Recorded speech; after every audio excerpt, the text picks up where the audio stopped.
If you've hit rock bottom, this video is for you. So 2025 has been an awful year for me in almost every way imaginable.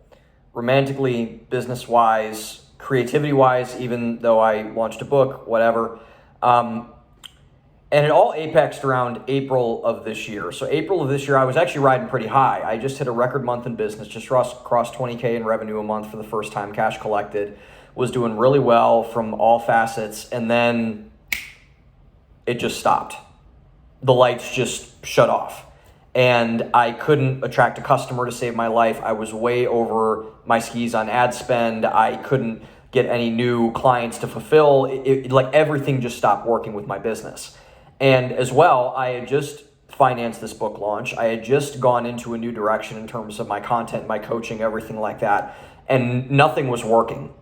And I was facing really a pretty precarious situation because I had my savings basically saved up and I'd use this to funnel and kind of fund this launch.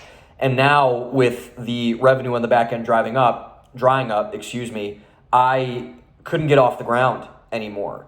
And I was staring essentially down the barrel of a loaded gun. And I had two options. One, I could dump the rest of my funds that I had available, my savings, my credit, everything else into a sinking ship and try to revive it. Or I could kill everything. And I could stop and I could hit the reset button. And one, I'm looking back on it now, would have been a very prideful approach. I alone can fix it sort of deal in my own strength. The second was a very humble approach. Hey, I messed up. I didn't do this well enough. I didn't do good enough to make this thing work. And instead of burying myself, I can go back, regroup, and move forward accordingly. And I chose the latter option. I chose the humble option, quote unquote. I chose to kill everything. I killed both of my businesses. I killed my brand that I'd worked on building for 5 years. I shut down everything. I shut down my companies. I shut down my current, my writing operation. I shut down my plans for future books. My best friend had just committed suicide. I was in a very bad state in terms of my health. Like everything was shutting down. I've called this my John 15 year. For my non-Christians out there, basically there's a I am statement that Jesus said is 7 out of 7 I am statements he says in the Gospel of John, where he says, I am the vine and you are the branches. Apart from me, you can do nothing. And I need to prune you in order to bear fruit. I need to take things away in order for you to bear fruit into the future. And this has been the year that God has chosen to prune me. And I have not done myself any favors. God is not punishing me, I don't think, because God loves me, and I don't think he will punish me for things in that vein. I just don't believe that. But what I can sometimes perceive as punishment is just God taking things away from me. And it's not I've tried to understand. I'm done playing that game of trying to understand what God's doing or whatever. But basically what that's meant is that I've lost everything, quote unquote, that I thought I wanted. My quote unquote successful businesses, my creative projects, everything. I lost my best friend that I thought I was going to have throughout the entire course of my life. I lost a community that I blew up in terms of my own hubris and pride and ego and deficiency. And I went through a very, very low period where I didn't think I was good at anything. And I didn't think I was going to get back up. I was looking about getting, a minimum wage job with a mortgage on a house and, a bunch of different payments. And I was involved in all these different projects and I had all these things up off the ground. I was having to shut everything down. So I could have chosen to stay in the way that I was going and pour gas on a fire that was destroying and consuming my life. But I chose instead to lose everything for the time being. Shut it down, throw it away, have myself, God, prune it out of my life so I can leave room on the branches that are still attached to the vine for opportunity that goes into the future.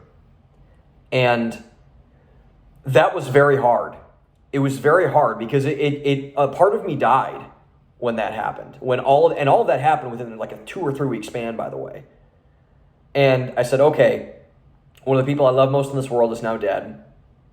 Both my businesses that I spent the last 4 to 5 years building are now dead. All my writing that I thought I was going to do is now completely in the shredder. My entire identity and self-perception, I just left my job about a year ago, less than a year ago at that point, probably 9 months ago. All of that talking mess that I did, all of that is blowing up in my face. People are laughing at me from every single where. I've lost all my connections. Nothing is left. I'm totally by myself. I'm totally isolated. And I felt like more of a failure then than I've ever done in my entire life. I didn't think I was going to ever, I didn't think I was ever going to do business again.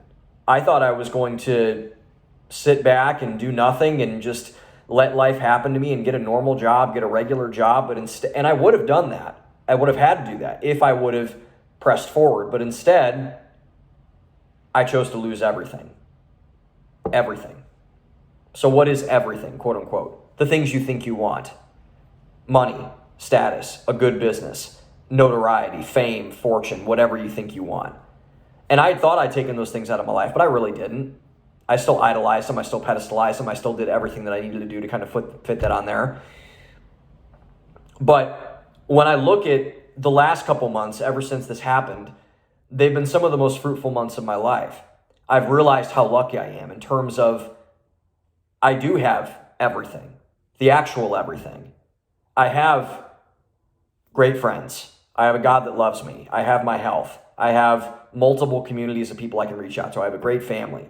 I can still do what I do and write. I can read all the books that I want. I can be a part of a great church family. I can serve people. Wrote back in December about how I was going to dedicate my life to the service of other people. And I think what that taught me is, the Bible says that what good is it to gain the whole world but to lose your soul? And I think, thankfully, God has taught me the inverse of that. That I've lost the whole world, but I've gained a big piece of my soul back. I'm more directed, I'm more focused, I'm more centered, I'm more driven about my vision in life than I have been in probably about a year, even before I left my corporate job, which is over a year ago now. And I think that losing everything, which I did from a worldly sense, provided me all the perspective I need of what I wanted to gain into the future and where I want to go in the future and where I should have been going this entire time instead of faking it like I was.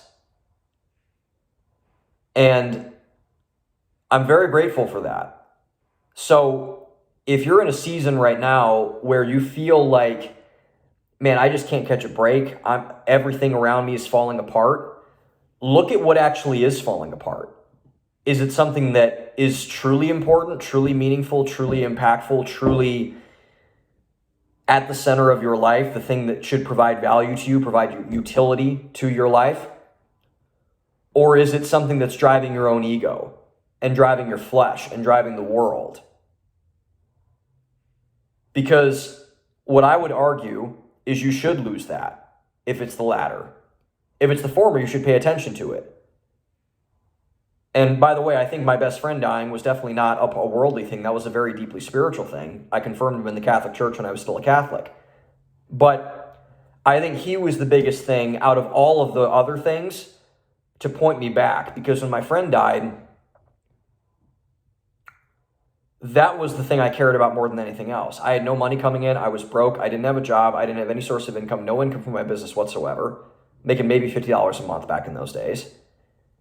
And yet all I cared about was his loss, obviously, and you should. But what that said to me was, I lost the world, I didn't lose my soul. And these last couple months have allowed me to find my soul back, to get my soul back, to find my soul. And to say, okay, I can indulge in worldly things. I can lose everything, quote unquote. But I still have all of the permanent things, all of the main things.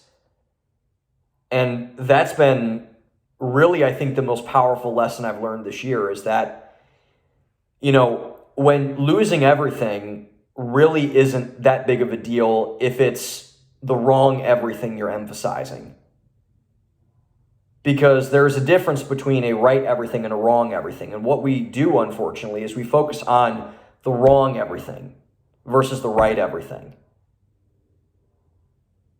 Because when you're losing everything, quote unquote, what are you actually losing? Are you losing things that puff your ego up? Are you losing things that you want other people to see?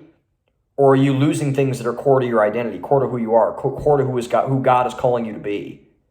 Core to who you need to be moving forward to become the man or woman you want to be, you need to be for yourself, for your family, for your community, for your higher power, for whatever.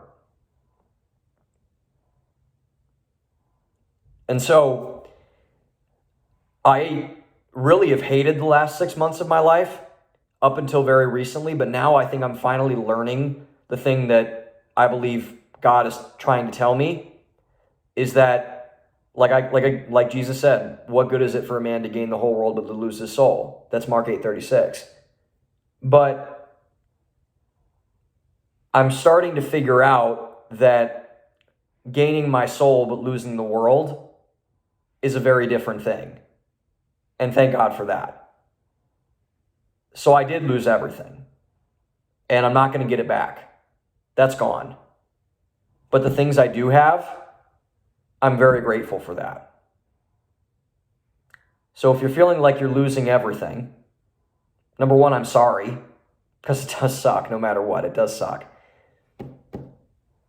But number two, is it the right everything that you're losing? Or is it the wrong everything that you're losing? Something to think about.